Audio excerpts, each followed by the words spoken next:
Magandang umaga po sa ating lahat, mga minamahal na kapatid kay Kristo. Isang mapagpalang araw po sa bawat isa po sa atin. Purihin po ang Diyos dahil nabigyan po tayo ng pagkakataon na makapagbulay-bulay ng salita ng ating Panginoong Diyos. At the same time, mamaya po, after po ng ating pagbubulay ay pahintulutan niyo po na kayo po ay maipanalangin ko. Isa pong kagalakan sa akin na ang makapaglingkod po sa inyo sa pamagitan po ng gawain po na ito. Na sana dalangin ko po ang gawain na ito ay magbigay po ng kalakasan at pag-asa po sa bawat isa. Bago po tayo dumako sa ating pagbubulay, ay umawit po muna tayo ng isang awitin. Kung alam po natin ang awitin po na ito, ay inanyayahan ko po na samahan niyo po ako na awitin ito mula po sa inyong mga tahanan. At sana po ay mapagpala tayo ng ating Panginoong Diyos sa pamagitan po ng awitin po na ito. There is power in the blood. Tayo po yung umawit.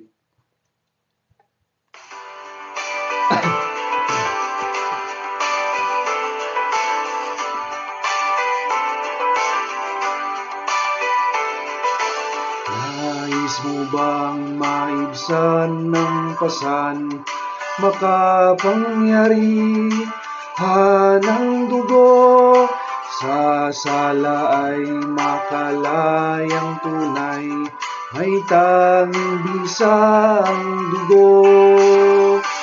Dugong mahal ng kordero ay makapangyarihan, dugo lamang ni Kristong banal, panghugas sa kasalanan.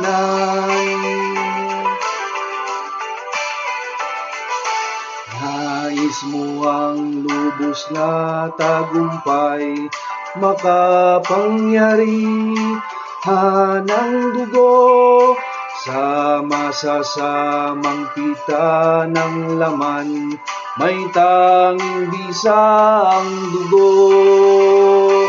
Dugong mahal ng kordero ay makapangyarihan, dugo lamang ni Kristong banal, panghugas sa kasalanan.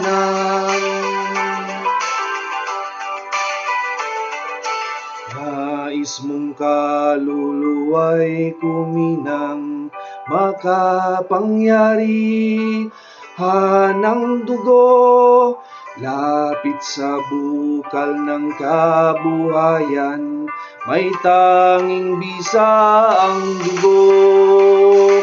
Dugong mahal ng kordero ay makapangyarihan, dugo lamang ni Kristong banal, panghugas sa kasalanan.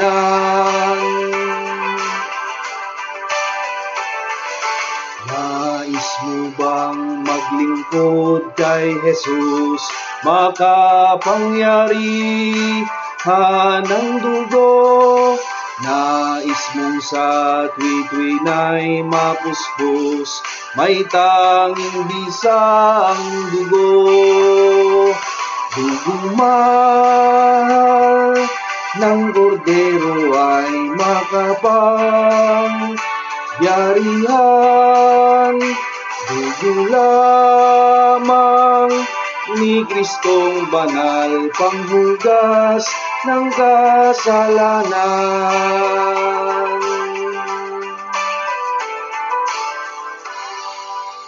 Amen. Praise God po. Purihin ang ating Panginoon. Tayo po ay sandaling manalangin. Pinupuri ka namin at pinasasalamatan aming Diyos, aming Ama sa umagang ito. Nawa, Panginoon, sa amin pong munting pagbubulay-bulay ng inyong mga salita, dalangin po namin na tulungan po ninyo kami na maunawaan ang mensahe po ninyo sa umagang ito sa bawat isa po sa amin. Mensaheng makapagbibigay ng kalwalatian sa inyo, mensaheng makapagbibigay ng pag-asa sa inyong mga anak na nakikinig mula sa likuran ng screen po na ito, ng Facebook po na ito. Dalangin ko po na pangunahan niyo po ang inyong abang lingkod sa bawat salita po na lalabas mula po sa bibig ng inyong lingkod, Panginoon, ay magsilbing pagpapala po sa inyong mga anak mula po sa likuran ng screen po na ito. Marami pong salamat, Ama, at sa inyo po namin ibinabalik ang lahat ng papuri, pagsamba, at pasalamat sa pangalan ni Jesus. Amen at amen. Ang atin pong pagbubulayan sa umagang ito ay matatagpuan po sa Hebrew chapter 12, verse 2. At ganito po ang ating mababasa. Ituon natin ang ating paningin kay Jesus na siyang pinagmumulan at kabuuan ng ating pananampalataya. Mga minamahal, sino po ba ang higit na kailangang pagtuunan ng ating paningin maliban kay Jesus? Si Jesus, ang Diyos na nagsakatawang tao, siyang ating punong pastol, siya ang ating tagapanguna, siya ang katuwang natin at nagbibigay ng ating kalakasan upang makapagpatuloy sa buhay.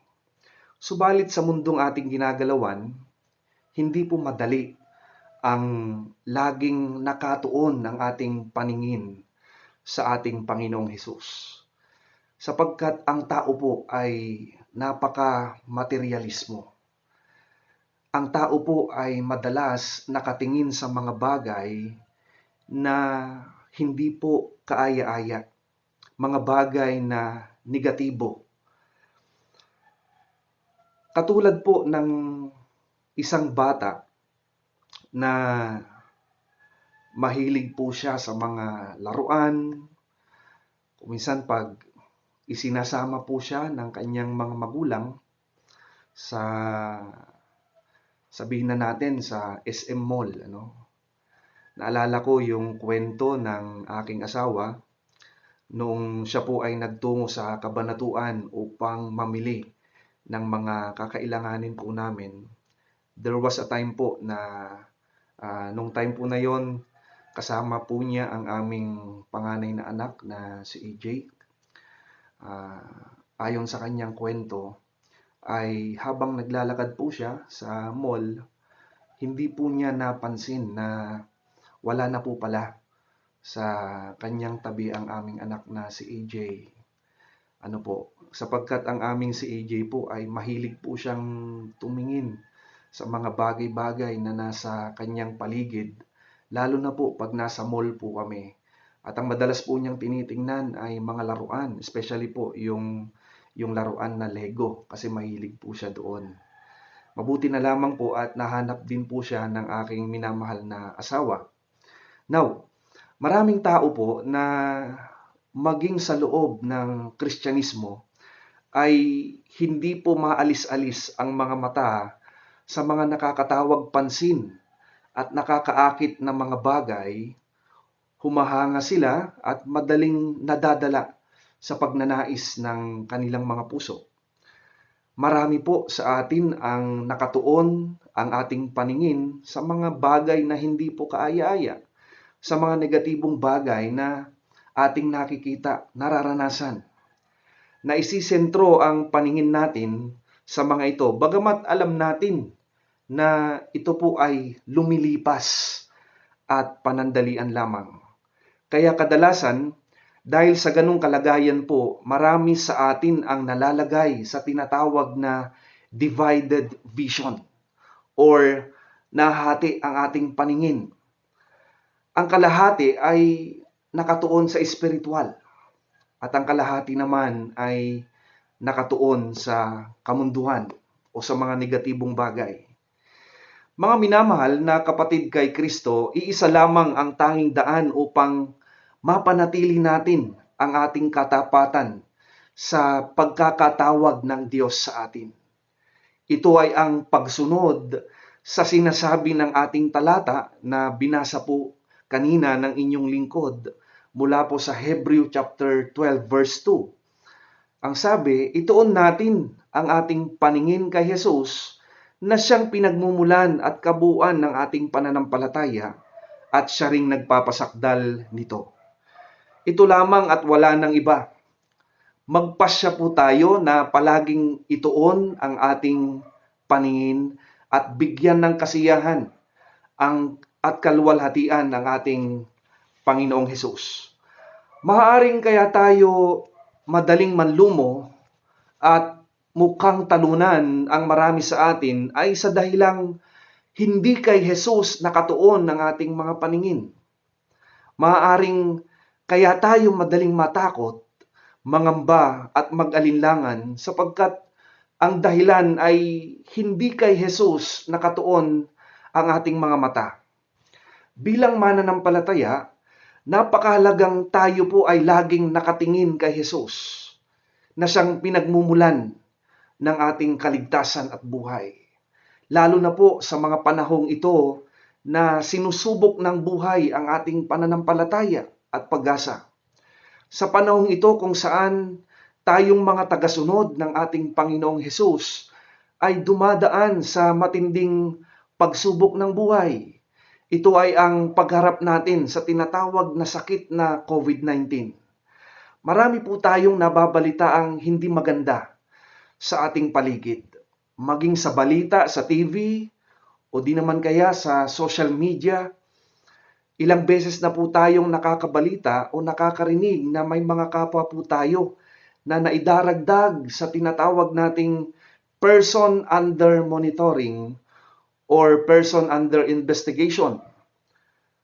O di naman po kaya nababalitaan po natin na dumarami ang naidadagdag o nagiging biktima ng COVID-19 kung saan marami po sa kanila ay naka-hospital quarantine or naka-home quarantine or ang iba naman ay namamatay dahil po sa sakit na ito. Maaaring tayo po ay nangangamba, natatakot. Dahil sa takot po na ito, minsan ay nakakalimutan natin ang ating mga natutunan, ang mga aral na itinuro po ng ating Panginoong Hesukristo. Bilang isang mananampalataya, napakahalaga po na lalo na po sa panahon na ito na atin pong ituon ang ating paningin sa ating Panginoong Hesus. Ang pagtuon ng ating paningin sa ating Panginoon at tagapagligtas ay nagpapawala ng pangamba at pagkatakot. Ang pagtuon ng ating paningin sa ating Panginoong Hesus ay nagbibigay ng katatagan, tapang at pag-asa, kagalakan at kapayapaan, maging sa gitna ng pagsubok ng buhay. Kaya patuloy po tayong manalig, mga minamahal kay Kristo, mga minamahal kong kababayan. Ituon po natin ang ating paningin sa ating Panginoong Hesus at patuloy na maging conscious po tayo sa kanyang mga pangako na hindi po niya tayo iiwan at pababayaan. Nawa po mga minamahal kay Kristo, ang mensaheng ito na napakinggan po natin sa mga oras na ito ay huwag lamang po sanang manatiling konsepto, kundi dalangin ko po na tulungan sana tayo ng Diyos na maisapamuhay ang ating napag-aralan po ngayon sa Hebrew chapter 12 verse 2 na ang sabi po dito, ituon natin ang ating paningin kay Jesus na siyang pinagmumulan at kabuuan ng ating pananampalataya at siya ring nagpapasakdal nito. Amen. Tayo po ay manalangin. Nagpapasalamat po kami, aming Diyos, aming Ama, sa pagkakataon na makarinig ng mensahe ng buhay na nagmumula po sa inyo.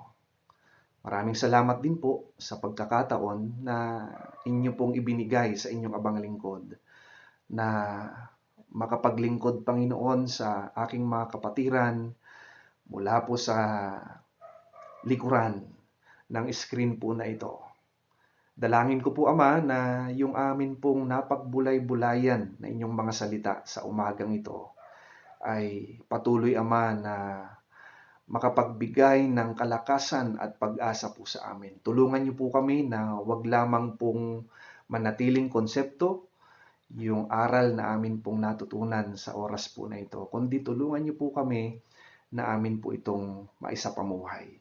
Sa oras po na ito, Ama, patuloy ko pong idinadalangin ang aming bayan at ang buong mundo, O Diyos, na humaharap po sa COVID-19. Dalangin ko po, Lord, ang patuloy na pagpapala po ninyo sa bawat isa, lalo na't higit, Panginoon, ang aming mga frontliners, ang aming mga medical practitioners, yung aming mga kapulisan, mga kasundaluhan, ganun din po sa lahat pa po ng mga frontliners po namin. Tulungan niyo po sila, patuloy, Ama, na protektahan niyo po sila. At kung dumarating man, O Diyos, yung oras, yung panahon na sila po ay nakakaramdam ng pagkapagod, sila po ay nakakaramdam ng pananamlay, sila po ay nakakaramdam ng kawalan ng pag-asa, tulungan niyo po sila, Ama. Idinadalangin ko po sila sa inyo na patuloy niyo pong patatagin ang kanilang kalooban. Tulungan niyo po sila na maharap, Panginoon, ang sakit na ito ng COVID-19 sa pamagitan, O Diyos, ng kanilang paglilingkod, pag-aalaga at paggamot sa lahat po ng kanilang mga pasyente, sa lahat po ng mga biktima po ng sakit na ito ng COVID-19. Dinadalangin ko po na tulungan niyo rin po, Panginoon, ang aming government sa pangunguna po ng aming President Duterte at sa lahat po ng aming mga opisyalis sa aming government, sa national man, maging sa lokal.